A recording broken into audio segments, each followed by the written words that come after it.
আসসালামু আলাইকুম। এখন শুনবেন সংবাদ শিরোনাম। নির্বাচন সামনে রেখে সশস্ত্র বাহিনী সহ 16টি সংস্থার সাথে ইসির বৈঠক। আপিল নিষ্পত্তির দ্বিতীয় দিনে প্রার্থীরা ফিরে পেলেন আরও 28 জন। পুরো নির্বাচন প্রক্রিয়া পর্যবেক্ষণে প্রায় 2 মাস। বাংলাদেশে থাকবে ইইউর মিশন। ভোটের সময় থাকবেন 2 শতাধিক পর্যবেক্ষক। প্রত্যেক ধাপে স্বচ্ছতা নিশ্চিতের তাগিদ। মিয়ানমারের অভ্যন্তর থেকে আসা গুলিতে কক্সবাজারের টেকনাফে শিশু নিহত, আহত হন আরও একজন। ক্ষুব্ধ স্থানীয়দের সড়ক অবরোধ, ভাঙচুর।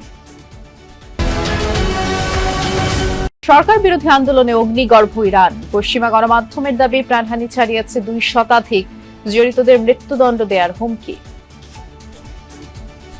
আসসালামু আলাইকুম। এতক্ষণ শুনছিলেন সংবাদ শিরোনাম, এখন শুনবেন বিস্তারিত। ত্রয়োদশ জাতীয় সংসদ নির্বাচন ও গণভোটকে সামনে রেখে সশস্ত্র বাহিনী সহ 16টি সংস্থার সঙ্গে বৈঠক করেছে নির্বাচন কমিশন। সকালে ইসি আবুল ফজল মোহাম্মদ সানাউল্লাহর নেতৃত্বে আইনশৃঙ্খলা বাহিনীর 16টি সংস্থার প্রতিনিধিদের সঙ্গে নির্বাচন কমিশন কার্যালয়ে শুরু হয় বৈঠক। এতে সশস্ত্র বাহিনীর প্রিন্সিপাল স্টাফ অফিসার, বিভিন্ন বাহিনীর মহাপরিচালক সহ সংশ্লিষ্টদের প্রতিনিধিরা উপস্থিত ছিলেন। প্রায় ঘণ্টাব্যাপী চলে এ বৈঠক। নির্বাচন কমিশনে চলছে ত্রয়োদশ জাতীয় সংসদ নির্বাচনের প্রার্থীদের করা আপিল নিষ্পত্তির দ্বিতীয় দিনের শুনানি। মধ্যাহ্নভোজের আগ পর্যন্ত 35 জনের শুনানি হয়েছে। তাদের মধ্যে চাঁদপুর 2 আসনের জামায়াত প্রার্থী আব্দুল মবিন সহ 28 জন প্রার্থীতা ফিরে পেয়েছেন। 5 জনের আবেদন বাতিল এবং 2 জনের আপিল স্থগিত। প্রতিদিন 70টি আপিল নিষ্পত্তির সিদ্ধান্ত নিয়েছে কমিশন। রোববার সকাল থেকে জাতীয় পার্টির 2টি আপিল গৃহীত হয়েছে। আরও 4টির শুনানি হবে। এর আগে শুনানির প্রথম দিন ঢাকা 9 আসনে স্বতন্ত্র প্রার্থী তাসনিম জারা, কক্সবাজার 2 আসনে জামায়াতের প্রার্থী হামিদুর রহমান আজাদ সহ 52 জনের মনোনয়নপত্র বৈধ ঘোষণা করে ইসি। প্রার্থীতা ফিরে পাওয়া সহ বেশ কিছু নিষ্পত্তির জন্য 645 জন আপিল করেন নির্বাচন কমিশনে, যার উপর আগামী 18 জানুয়ারি পর্যন্ত চলবে শুনানি। তাড়াহুড়াজনিত কারণে স্বাক্ষর করতে ভুলে গিয়েছিলাম।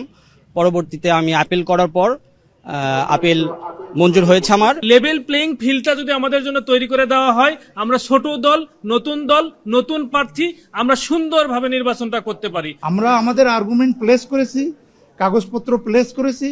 মাননীয় কমিশনার বৃন্দ স্যাটিসফাই হয়েছেন। ওনারা প্রত্যেকে স্যাটিসফাই হয়ে ওনাদের ভার্ডিক্ট দিয়েছেন। পারস্পরিক আস্থা ও বিশ্বাস প্রতিষ্ঠায় আসন্ন নির্বাচনে সবচেয়ে বড় চ্যালেঞ্জ বলে মনে করে ইইউ নির্বাচন পর্যবেক্ষক দল।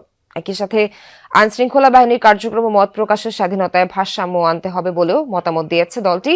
দুপুরে রাজধানী গুলশানে পর্যবেক্ষক মিশনের প্রথম সংবাদ সম্মেলনে এসব কথা বলেন প্রধান পর্যবেক্ষক ইয়ারে গ্যাপস। তিনি জানান, গণভোট নয়, শুধু সংসদ নির্বাচনেই পর্যবেক্ষণ করবে ইইউ পর্যবেক্ষক মিশন। বলেন, সুষ্ঠু, অবাধ, গ্রহণযোগ্য ও সমাজের সব শ্রেণী পেশার মানুষের অংশগ্রহণে নির্বাচন প্রত্যাশা করে ইইউ। ইয়ারিয়া জানান, পুরো নির্বাচন প্রক্রিয়া পর্যবেক্ষণে 2 মাসের মতো সময় লাগবে বলে কাজ করবে ইইউ পর্যবেক্ষক মিশন। সংবাদ সম্মেলনে নির্বাচনের প্রত্যেক ধাপে স্বচ্ছতা ও নিরপেক্ষতা নিশ্চিতকে অপরিহার্য আখ্যা দেন ইইউ নির্বাচন পর্যবেক্ষকের দলের প্রধান। The mission is here to assess the extent to which elections are conducted in compliance with national law as well as the regional and international standards Bangladesh has signed up to. The mission will observe and analyze the legal framework, the work of the electoral administration, the campaign environment, and the conduct of candidates and their supporters. মিয়ানমারের অভ্যন্তর থেকে আসা গুলিতে কক্সবাজারের টেকনাফে এক শিশু নিহত হয়েছে, আহত হয়েছেন একজন। ভোরের দিকে হোয়াইকেং ইউনিয়নে ঘটনা ঘটে। স্থানীয়রা জানায়, মধ্যরাত থেকে মিয়ানমারের ভেতর বোমা বিস্ফোরণ ও গোলাগুলির শব্দ পাচ্ছিলেন তারা। এতে এলাকায় আতঙ্ক ছড়ায়।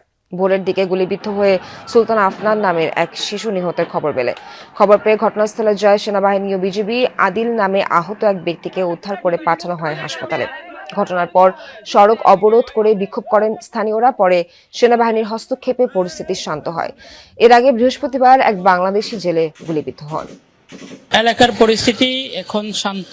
সড়কের যে অবরোধ ছিল সেটি সেনাবাহিনী এবং বিজিবি সহ অন্যান্য শৃঙ্খলা বাহিনীর সহায়তায় সেটি স্বাভাবিক হয়েছে। এখন যান চলাচলও স্বাভাবিক রয়েছে। আমি যে এলাকায় ঘটনা ঘটেছে হোয়াইটকং এলাকার টেকনাফে, সেখানেই আছি। আমরা এখন মূলত আমতলী এখানে পুলিশ ফাঁড়ির সামনেই অবস্থান করছি। এখানে আইন শৃঙ্খলা বাহিনীর সদস্যরা রয়েছেন। আমরা চেষ্টা করেছি বিজিবির সাথে কথা বলার জন্য। বিজিবি এখনো পর্যন্ত ব্রিফিং করেনি বা কিছু বলেনি। আজকের যে ঘটনা সেটি নিয়ে কোনো ব্রিফিং করেনি।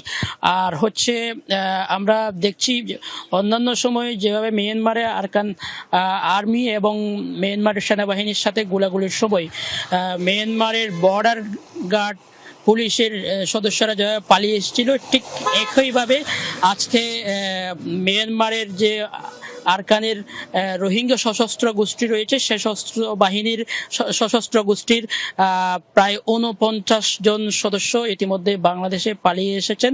তারা মিয়ানমারের আরকান আর্মির সাথে কিন্তু তাদের যে আরকান সেটি উদ্ধারে লড়াই চালিয়ে যাচ্ছিলেন। তো তারা পালিয়ে এসে এখন কিন্তু তারা বাংলাদেশে আসার পরে আইনশৃঙ্খলা বাহিনীর হেফাজতে রয়েছে এবং তাদের অনেকেই গুলিবিদ্ধ সহ বিভিন্নভাবে আহত আমরা দেখতে পাচ্ছি।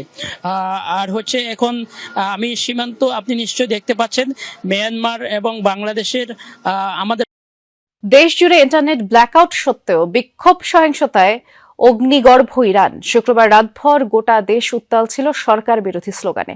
আন্দোলনকারীদের মৃত্যুদণ্ড দেওয়ার হুঁশিয়ারি দিয়েছে সরকার। এদিকে ইরানে আবারও অভিযানের হুমকি দিয়েছেন মার্কিন প্রেসিডেন্ট ডোনাল্ড ট্রাম্প। ইন্টারনেট বন্ধের ঘটনায় নিন্দা জানিয়েছে জাতিসংঘ। এখন পর্যন্ত 65 জনের প্রাণহানির খবর পাওয়া গেলেও পশ্চিমা বিভিন্ন গণমাধ্যমের দাবি এই সংখ্যা 2 শতাধিক। শুক্রবার রাত তেহরানের সড়কে সড়কে অবস্থান লাখো জনতার। সরকার বিরোধী স্লোগান উত্তাল রাজপথ। আয়াতুল্লাহ আলী খামেনিকে স্বৈরাচার আখ্যা দিয়ে কামনা করা হচ্ছে তার মৃত্যু, তোলা হচ্ছে রাজতন্ত্র পুনঃপ্রতিষ্ঠার দাবি। দেশজুড়ে ইন্টারনেট ব্ল্যাকআউট সত্ত্বেও আন্দোলন যেন আরও তীব্র হয়ে উঠছে। এর মধ্যে যা ছড়িয়ে পড়েছে 31 প্রদেশের সবকটিতেই। বিক্ষোভ সহিংসতায় রীতিমতো রণক্ষেত্র ইরান। বৃহস্পতিবার একদিনেই 8 IRGC সদস্যের মৃত্যুর তথ্য দিয়েছে সরকার। হাসপাতাল সূত্রের বরাতে বিভিন্ন পশ্চিমা গণমাধ্যমের দাবি, নিরাপত্তা বাহিনীর গুলিতে প্রাণ গেছে 2 শতাধিক আন্দোলনকারীর। গ্রেফতার করা হয়েছে প্রায় 2500 মানুষকে। দাঙ্গায় জড়িতদের মৃত্যুদণ্ডের হুমকি দেয়া হয়েছে সরকারের তরফ থেকে। আবারও বিদেশি ইন্ধনের অভিযোগ তুলেছে ইরানি পররাষ্ট্রমন্ত্রী। সরকার সমস্যা সমাধানের জন্য বিভিন্ন শ্রেণীর মানুষের সাথে যোগাযোগের চেষ্টা করছে। যুক্তরাষ্ট্র ও ইসরায়েল উভয়ই আনুষ্ঠানিকভাবে জানিয়েছে যে এই দাঙ্গায় তাদের হস্তক্ষেপ ও ভূমিকা রয়েছে। তারা শান্তিপূর্ণ বিক্ষোভকে দাঙ্গায় পরিণত করেছে। প্রতিদিনই ইরানের অভ্যন্তরীণ অস্থিরতায় হস্তক্ষেপের হুঁশিয়ারি দিচ্ছেন মার্কিন প্রেসিডেন্ট ডোনাল্ড ট্রাম্প। শুক্রবারও ইরানে হামলার ইঙ্গিত দিয়েছেন তিনি। ইরান বিরাট সমস্যায় রয়েছে। আমার মনে হচ্ছে মানুষ এমন কিছু শহর দখল করেছে যা কয়েক সপ্তাহ আগেও কেউ ভাবেনি। আমরা পরিস্থিতি খুব সাবধানে পর্যবেক্ষণ করছি। যদি তারা অতীতের মতো মানুষ হত্যা শুরু করে তাহলে আমরা এর সাথে জড়াবো, তাদের শিক্ষা দেব। এদিকে সরকারের বিরুদ্ধে দমনপীড়ন চালানোর অভিযোগ তুলে নিন্দা জানিয়েছে জাতিসংঘ। Internet blackout